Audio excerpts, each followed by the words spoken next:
नमस्कार, बहुत स्वागत है आपका। आप देख रहे हैं गणेशा धर्मासन मार्ग। धनु राशि वालों, राहु केतु का राशि परिवर्तन हो रहा है।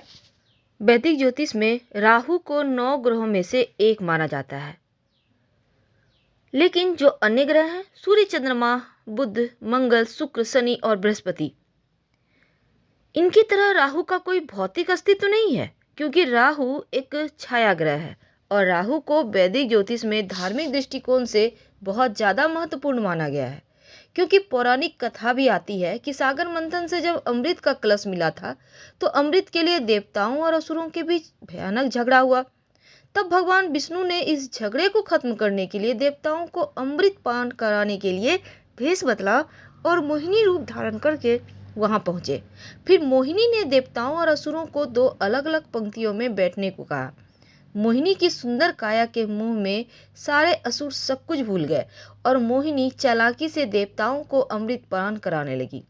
इन सबके बीच एक असुर, स्वभानु नाम का असुर, अपना भेष बदलकर देवताओं की पंक्ति में जा बैठा और अमृत पान करने लगा। तब सूर्य और चंद्रमा को शंका हुई और उन्होंने यह बात भगवान विष्णु को बताई, जिससे क्रोधित होकर भगवान विष्णु ने अपना सुदर्शन चक्र उस असुर के सिर को धड़ से अलग कर दिया और बाद में उस बटे हुए 2 भागों में एक सिर के भाग को राहु और धड़ को केतु के नाम से जाना गया। अब जो राहु होते हैं वो भ्रम का ग्रह है। राहु धुंधली दृष्टि, झूठी उम्मीदें और अंधविश्वास लाता है जीवन में।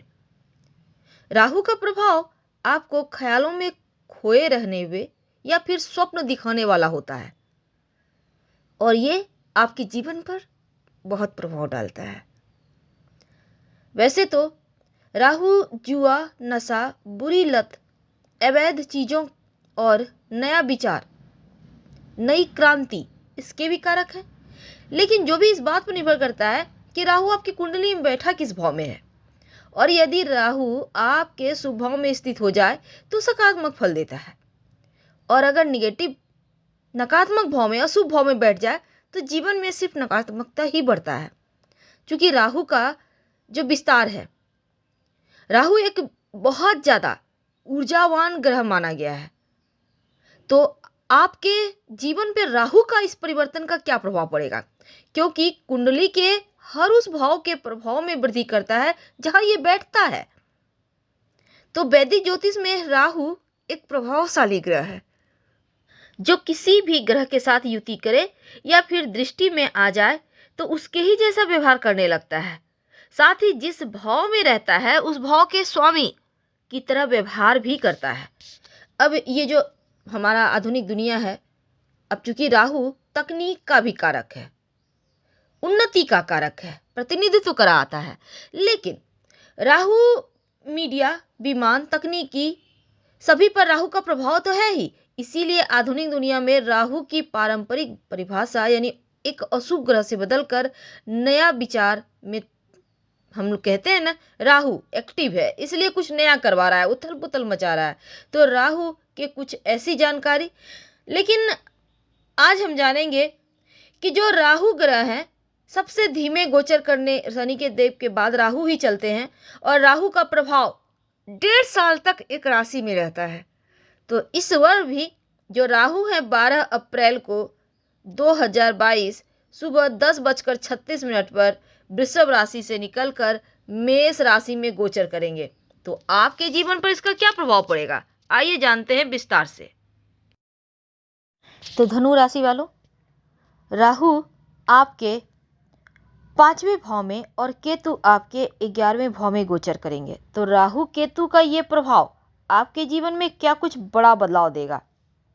तो उसके पहले एक और बात देखिए, राहु केतु जो है, जैसे कि राहु आपके 5म भाव में आएंगे तो जो 5म भाव होता है बुद्धि, संतान का भाव है, और 5वां भाव सूर्य का भी होता है जो पुरुष संतान का संकेतक है।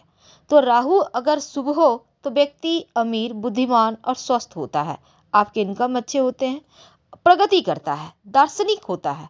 और दूसरी तरफ राहु अगर नीच का हो तो संतान बाधाएं देते हैं या फिर पुत्र के जन्म के बाद पत्नी को स्वास्थ्य संबंधी परेशानी होती है। तो ऐसे में राहु का 5म भाव में आने से क्या होगा, बड़ा परिवर्तन। तो सबसे पहली बात, धनु वालों, आपके लिए देखिए जीवन साथी का स्वास्थ्य यहाँ पर बेहतर होगा, यहाँ पर टेंशन नहीं है, आपके रिश्ते बढ़िया रहेंगे और कारोबारी हैं तो मुनाफा प्राप्ति के योग यहाँ से बढ़ेंगे।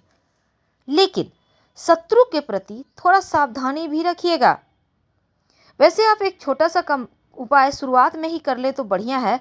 आप देखिए सबसे पहली बात, एक बर्तन में गंगा जल भरें, अपने घर में ही एक लोटे में ले लें या किसी भी पात्र में, और उसमें एक चांदी का टुकड़ा डालकर बर्तन का ढक्कन लगाकर या ढककर घर में किसी सुरक्षित स्थान पर, पूजा पाठ के स्थान पर साइड में रख दें। और अपने पैर के अंगूठे में आप चांदी का जो बिछिया होता है उसको पहने, या आप सफ़ेद धागा भी बांध सकते हैं, सिंगल धागा बांधे पता भी नहीं चलेगा। तो उपाय आप शुरुआत में ही कर लीजिएगा। तो चलिए जानते हैं विस्तार से। देखिए, केतु जब तक वृश्चिक में है तब तक ज़्यादा अच्छा वक्त है, अध्यात्म की तरफ झुकाव देगा, लंबी यात्रा करवाएगा, देखिए थोड़े खर्चे करवाएगा। लेकिन जैसे ही केतु 11वें भाव में आएगा 12 अप्रैल को, तब जो व्यापारी हैं आपके इनकम में थोड़ा सा उथल पुथल मचाएगा। साथ ही आपको शेयर मार्केट, लॉटरी, जुआ, सट्टा यानी रिस्क वाला चीज़ों में इन्वेस्ट करने से बचना चाहिए। करना भी है बहुत सोच समझकर। हालांकि जॉब करते हैं तो हालत आपके लिए बढ़िया है, सामान्य है, लेकिन रिश्तों में थोड़ा बहुत उथल पुथल है। और जो राहु देव हैं आपके यहाँ पंचम भाव में आ रहे हैं, तो इस भाव में आने से राहु का आपका इनकम और व्यापार दोनों में शुभ फल तो देगा, लेकिन प्रेम संबंध के मामलों में बहुत अच्छा नहीं है। तो थोड़ा सा रिश्तों के प्रति गंभीर होइए। अपने और अपने बच्चों के लिए थोड़ा सा आपको समय निकालना होगा, बहुत आवश्यक है। दूसरी तरफ धनु वालों, बहुत अच्छा समय नहीं है, क्योंकि थोड़ा सा आप भविष्य को लेकर असुरक्षित महसूस कर सकते हैं और कोई भी एक गलत फैसला धन हानि करवाएगा। तो धन संबंधी कोई भी फैसला मत लीजिएगा, खुद से लेना है, अपनों से सलाह मशवरा करके लें तो अच्छा है। चूँकि राहु एक क्रूर और पापी ग्रह है, लेकिन अगर मजबूत स्थिति में हो जाए तो रंग से राजा बना देता है, और 27 नक्षत्रों में आद्रा, स्वाति और शतभिषा नक्षत्र का स्वामी है। अब यहाँ पर जो धनु वाले हैं, राहु केतु का ये परिवर्तन बहुत अच्छा नहीं है, क्योंकि थोड़ा सा मानसिक शारीरिक परेशानी देगा और यात्रा वगैरह में हानि करवाएगा। तो इनसे आपको बचना होगा। अब ये नहीं कि इसके कारण आप यात्रा ही ना करें 1.5 साल, ऐसा नहीं है। देखिए समय बहुत अच्छा बस ये नहीं है, क्योंकि एक तो उतरती हुई 7.5 है और भविष्य को लेकर थोड़ी सी चिंताएं हैं। तो गलत निर्णय की वजह से धनहानि है, तो इसीलिए आपको सोच समझकर आगे बढ़ना है, तब जाकर चीज़ें आपके पक्ष में आएगी।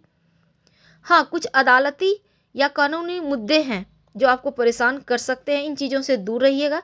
हालांकि विद्यार्थियों के लिए भी थोड़ा सा मानसिक दबाव है, पढ़ाई पे फोकस करें, भटकाव से बचें, क्योंकि इसमें भटकाव होने की भी संभावना दिखती है। तो आपको भटकाव में नहीं जाना, पढ़ाई लिखाई पे फोकस करना है, तो चीज़ें आपके पक्ष में आएगी।